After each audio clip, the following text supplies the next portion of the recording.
জেঠুমণি, তুমি বীরু বাচ্চা বলে কাউকে চেনো?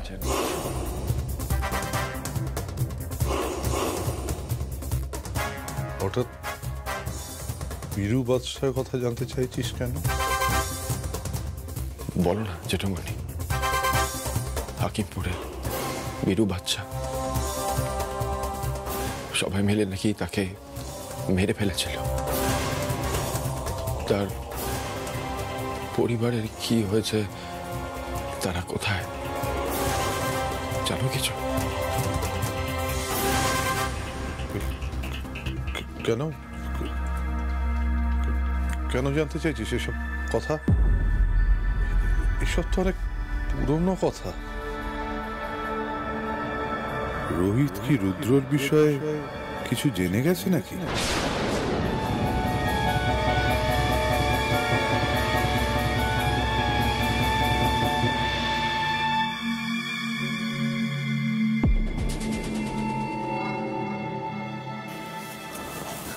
স্যার, স্যার, স্যারের কি হলো হঠাৎ? স্যার আমার সঙ্গে কথা বলছে না কেন?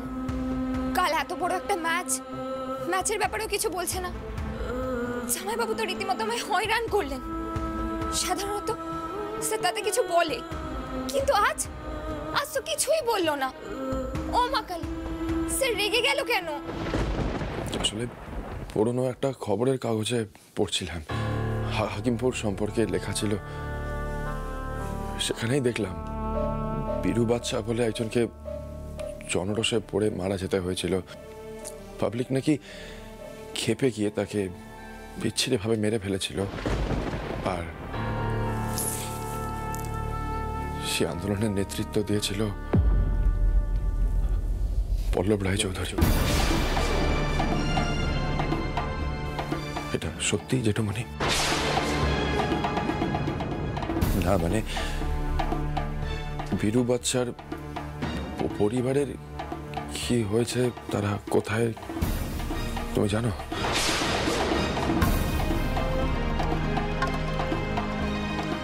রোহিত এসব কি বলছে?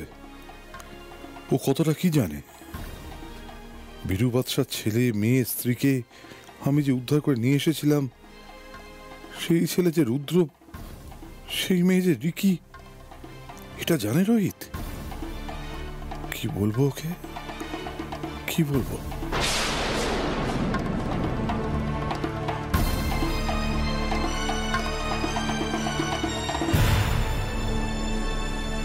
জেঠুমণি, কি এত ভাবছো, বলো না। আচ্ছা, বীরু বাচ্চার কি কোনো সন্তান বেঁচে থাকতে পারে? তুমি কিছু জানো কি এই বিষয়ে? তুমি তাকে বাঁচিয়েছিলে জেঠুমণি?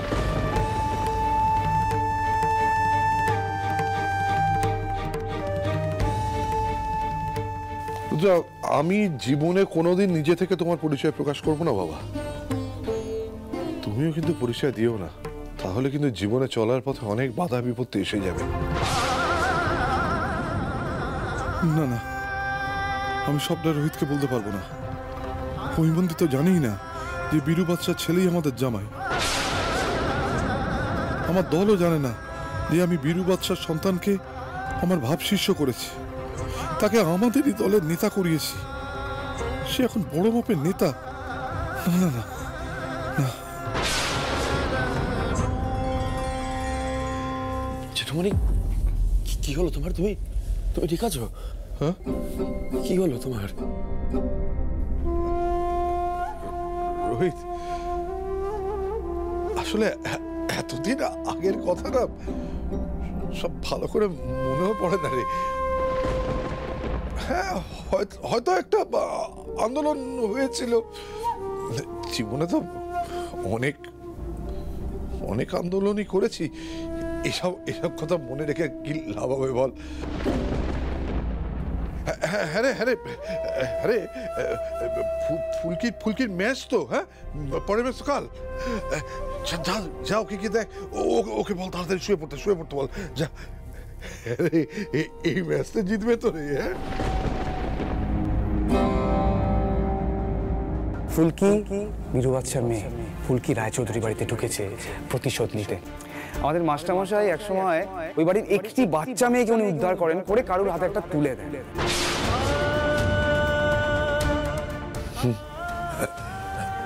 চান্স আছে বোধ হয়। আসছি জেঠুমনি।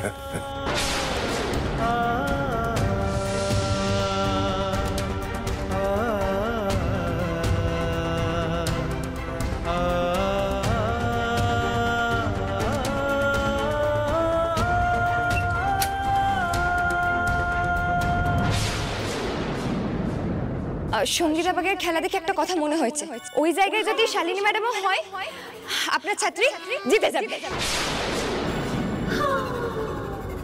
এইবার মাথায় ঢুকেছে, সে নিশ্চয়ই ভয় পাচ্ছে কালকের ম্যাচে ফুলকি দাস হেরে যাবে। সরাসরি কিছু বলতে পারছে না, মনোবল ভেঙে যাবে বলে, তাই চুপচাপ আছে। আরে বাবা, কাল এত বড় একটা ম্যাচ, আর ফুলকি দাস কি করছে? ঘুগনি রান্না করছে, সবাইকে খাওয়াচ্ছে। জামাইবাবু কি ষড়যন্ত্র করছে সেই নিয়ে ভাবছে। চিংড়ি দিদিকে কেউ কিছু বলছে না কেন সেই নিয়ে রাগ করছে। সত্যিই তো একদম মনোসংযোগ নেই। আগের বারও এই একই ভুল করেছিলাম। স্যার বারবার করে বলেছিল ফুলকি দাস কোনো দিকে মন দিও না, কোনো দিকে না। আর ফুলকি দাস কি ভাবছিল? ব্যান্ড পার্টি বাজে বাড়ি কি করে ফিরবে। স্যার রেগে যাবে না তো কি করবে? আমার তো সঙ্গীতা বাগের ম্যাচ দেখে, প্র্যাকটিস দেখে শেখার কথা ছিল। সত্যি ফুলকি দাস, তোর কোনো উদ্যোগ নেই। আরে এইভাবে কি কেউ আর বড় বক্সার হতে পারে নাকি? না না, আমাকে খেলাগুলো দেখতেই হবে। ফোনটা তোর, ফোনটা আবার কোথায় রাখলাম? দিদি, তুমি এখানে কিছু বলবে? রান্নাঘরে ফেলে এসেছিলে। ও আসলে তোমার যে এতটা বোধোদয় হয়েছে না, দেখে আর কিছু বলিনি। কাল যে তোমার ম্যাচ আছে, আর এটা যে তোমার মনে পড়েছে, এটা দেখে তো আমি মুগ্ধ হয়ে গেছিলাম। দিদি, তুমিও ঠাট্টা করছো? আচ্ছা বেশ, ফুলকি দাস ম্যাচ শেষ না হওয়া পর্যন্ত কোনো দিকে মন দেবে না। এই দেখো দেখো, এই হলো সঙ্গীতা বাগ। আরে বাবা, কাল যার সঙ্গে আমার ম্যাচ সে।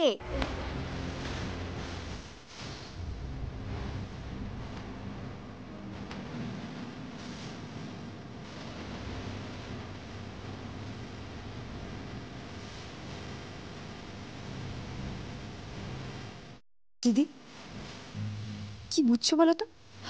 সঙ্গীতা বাগের ডিফেন্সটা কেমন? সর্বনাশ, ফুলকি আমি এসবের কি বুঝি বলো তো? তুমি না বরং একটা কাজ করো, এইটা তোমার স্যারকে গিয়ে দেখাও। তোমার স্যারকে বোঝাও যে তুমি রাতেও কালকের ম্যাচের কথাই ভাবছো। তোমার স্যার খুব খুশি হবে, বুঝবে যে তোমার ঘুম টুম সব উড়ে গেছে। যাও যাও যাও। যাবো? হ্যাঁ যাবোই তো। স্যার তো এই জন্যই আমার সঙ্গে কথা বলছে না, ভাবছে আমি ট্রেনিং এ ফাঁকি দিচ্ছি, তাই না?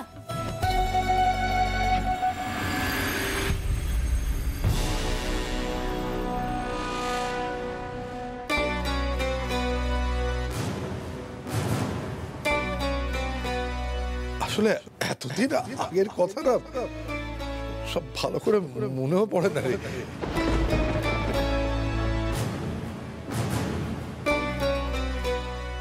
জেঠুমনিও তো এড়িয়ে গেল। রুদ্র এটাই বলেছিল, জেঠুমনি এড়িয়েই যাবে। আমি সত্যি কিচ্ছু বুঝতে পারছি না। ফুলকিকে ডেকে সরাসরি একবার জিজ্ঞেস করি। স্যার স্যার স্যার,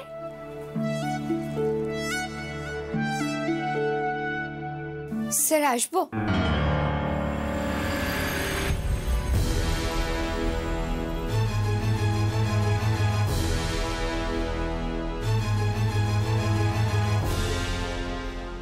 তুমি এখানে কি চাই? আমি বুঝতে পেরেছি আপনি আমার উপর রেগে কেন আছেন।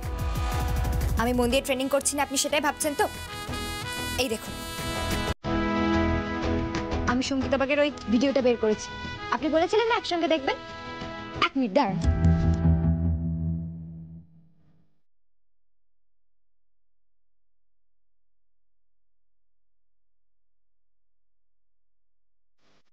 স্যার, আপনি এবার বলুন, একে আটকাবো কি করে?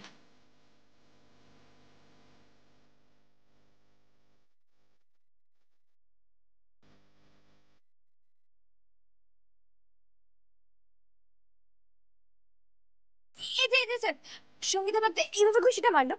তো আমি যদি নিজেকে প্রথম থেকে এইভাবে বাঁচাই, এইভাবে এইভাবে তারপর এইভাবে এইভাবে এইভাবে, তাহলে ভালো হবে না? আপনি তো বলেছেন ওকে ক্লান্ত করে দিন। এখন সরাসরি চার্জ করলে কালকের ম্যাচটা নষ্ট হবে। হাজার গোলমাল হোক, এই ম্যাচটা তো ছেড়ে দেওয়া যায় না। ম্যাচের পর আমি ফুলকিকে চেপে ধরবই। কি হলো স্যার? ফুলকি, যতটা সম্ভব তোমাকে শেখানো হয়েছে। এখন তুমি প্র্যাকটিস করবে নাকি সঙ্গীতা বাগের ম্যাচ স্টাডি করবে সেটা তুমি দেখে নাও। আমার না অনেস্টলি এখন এসব ভালো লাগছে না। প্লিজ যাবে এই ঘর থেকে, প্লিজ যাও। কালকে নিয়ে থাকবো তোমার কোচ হিসেবে, চিন্তা নেই।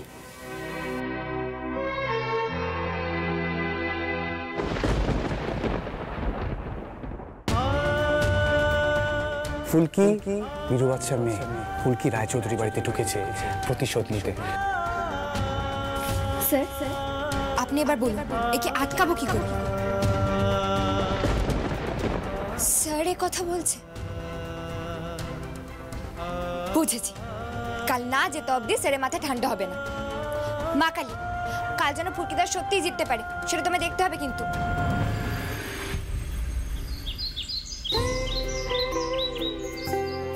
আচ্ছা শোনো, সবকিছু কিন্তু ঠিক ভালোভাবে ব্যবস্থা করে রাখতে হবে। ফুলকিনা আমার সঙ্গে সঙ্গেই নাচ গান শুরু করে দেবো। কিন্তু পিয়ালটা গেল কোথায়? পিয়াল, এই পিয়াল, এই তো সব রেডি আছে। মেজো জেঠি, মেজো জেঠি, তুমি কিন্তু দই ফোটা রেডি রাখো, কিন্তু আমরা রেডি আছি। হ্যাঁ হ্যাঁ, আসছি আসছি আসছি। এই দেখ সব রেডি। দেখে না তো লাভ, একটু সব ঠিক আছে তো? সামনে থেকে সব ঠিক আছে, সব ঠিক আছে। এই পারো, আজকে কিন্তু তুই ফুলকিকে উৎসাহ দিবি, ঠিক আছে? এই পিয়াল, গানটা রেডি রেখেছিস? আরে সব রেডি আছে দি ভাই। আচ্ছা, ফুলকি এখনো নামলো না কেন বলো তো? স্যার তো আসছেই না। কাল বললো বক্সিং এর জায়গায় দেখা হবে, তার মানে কি স্যার যাবে না আমার সঙ্গে?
রোহিত এলো না কেন এখনো?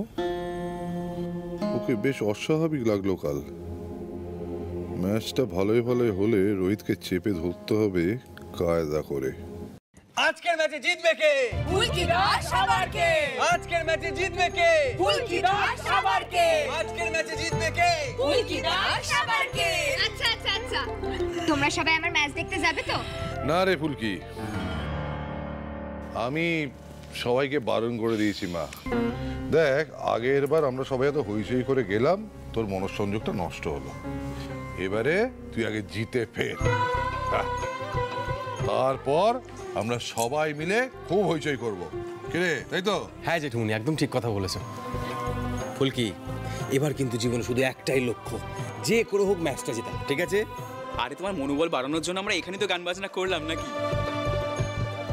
এই ভাই কোথায়? এখনো তো এলো না ও। আরে দেরি হয়ে যাচ্ছে তো। হ্যাঁ তাই তো, ভাই কোথায়? দাঁড়াও তো, আমি ডেকে আনছি। ভাই, ফুলকি তো রেডি। হ্যাঁ রে ফুলকি, কি হয়েছে রে? রোহিত কোথায়? অন্য সময় তো ওই এসে তোকে তাড়া দেয়, আজ আবার কি হলো? কি জানি মা, কোনো কারণে হয়তো স্যার রেগে আছে। রেগে আছে? এ আবার কি? এই ছেলের মেজাজ নিয়ে আমি আর পারি না। দাদা বলছি, দেখুন তো কি কাণ্ড, আজকের মেয়েটার এত বড় একটা খেলার দিন, রোহিত কি করে রেগে আছে আমি তো বুঝতেই পারছি না। যে পারমিতা তো ডাকতে গেছে, দেখো না।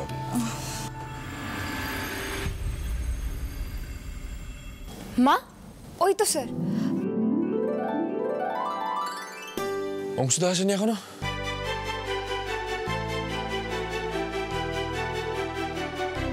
ওমা, অংশুর আসার কথা ছিল নাকি? জানতাম না তো। এই তো আমি এসে গেছি। থ্যাংক ইউ অংশুদা। তুমি ফুলকিকে নিয়ে রওনা হও, এরপর দেরি হয়ে যাবে। তার মানে তুই যাবি না ওর সঙ্গে? যাবো জেঠুমনি, আমাকে তো যেতেই হবে। আমি যাব, ঠিক সময় যাব, কিন্তু এখন আপাতত অংশুদা তুমি প্লিজ আর দেরি করো না। ফুলকিকে নিয়ে বেরিয়ে পড়ো, ওর ওখানে আগে পৌঁছানো দরকার। কিন্তু স্যার, আপনি তো আগের বার খেলার ব্যাপারে বলতে বলতে নিয়ে গিয়েছিলেন। অংশুদা প্লিজ বেরিয়ে পড়ো ফুলকিকে নিয়ে। আমি জানি তুমি সব ফর্মালিটিগুলো করে দেবে, দেরি করো না। হ্যাঁ ভাই, ভাই, চাপ বাবা, এর আবার কি হলো? অংশু, ভাইয়ের কি হয়েছে বলো তো? তোমার কিছু বলেছে? মেজাজটা যে কোনো কারণে বিগড়েছে সেটা তো বুঝতেই পারছি, কিন্তু আজকে ফুলকির এত বড় একটা ম্যাচ আছে, আর আজকেই ভাইয়ের মেজাজটা বিগড়লো। কি যে হয় না, আমি কিচ্ছু বুঝতে পারি না। না, রোহিত তো সেরকম কিছু বলেনি। আমি ওকে বললাম যে আমি এবার ফুলকির ম্যাচ দেখতে যাব, গতবার যেতে পারিনি। ও বললো তুমি তাড়াতাড়ি এসো, ফুলকিকে তুমি নিয়ে যাবে, এবার আর কেউ যাবে না। দিদি, ফুলকি দাসের খেলা যোগ দেওয়া নিয়ে কথা, দাদা ভাই গেলেও চলবে। আমি এবার স্যারের মুখ কিছুতেই ছোট হতে দেব না, কিছুতেই না।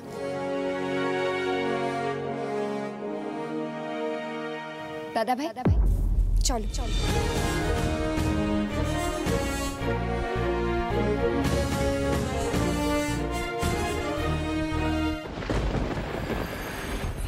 তোমরা এই নিয়ে খুব একটা চিন্তা করো না, ফুলকির ম্যাচটা হয়ে যেতে দাও আজ। আমি সুবিধা মতো রোহিতের সঙ্গে কথা বলবো।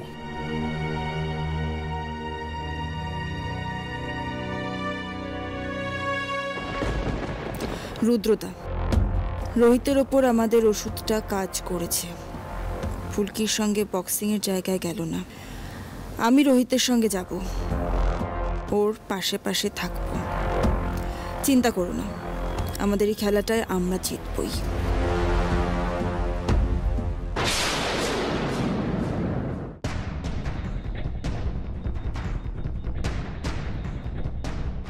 ফুলকি নতুন এসেছে, তবু সম্ভাবনা আছে। খুব সাবধান সঙ্গীতা।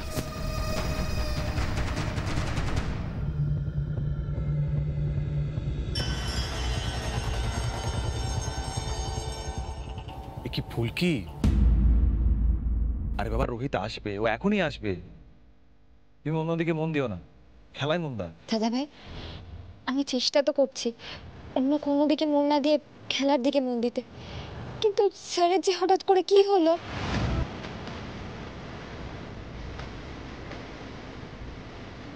ওই দেখো দাদা ভাই, আগেরবার স্যার আমার সঙ্গে এইভাবেই ছিল, বলছিল কি করে জিততে হবে।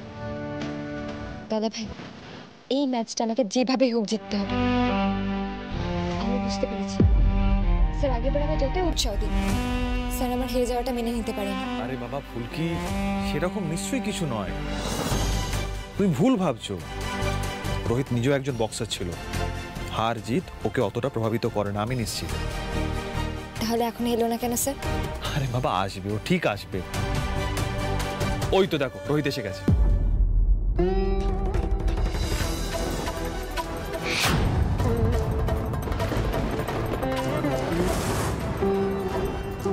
শালিনী ম্যাডামের সঙ্গে এলেন স্যার, অথচ আমার সঙ্গে এলেন না। খেলবো তো আমি। দেখো বাবা রোহিত, তুমি ফাইনালি এসে গেছো। ফুলকি তো খুব অধৈর্য হয়ে পড়েছিল তোমার জন্য।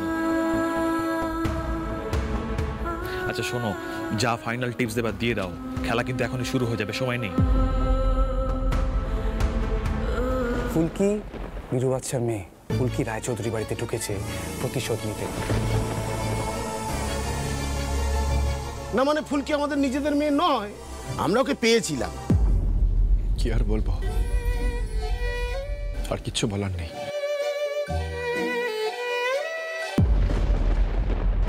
অন্তর্জেলা বক্সিং প্রতিযোগিতায় আজকে মুখোমুখি হতে চলেছেন সঙ্গীতা বাগ ও ফুলকি দাস। এই মুহূর্তে লড়াই শুরু হতে চলেছে। আমি কর্মকর্তা, রেফারি এবং দর্শক সকলকে উদ্দেশ্য করে অনুরোধ জানাচ্ছি যে আপনারা নিজ নিজ জায়গায় চলে যান।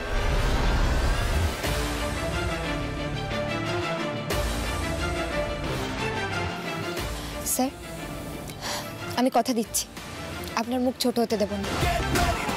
ফুলকি দাস প্রমাণ করে দেবে যে ফুলকি দাস আপনার জন্য অসাধ্য সাধন করতে পারে। আপনি তাহলে খুশি হবেন তো?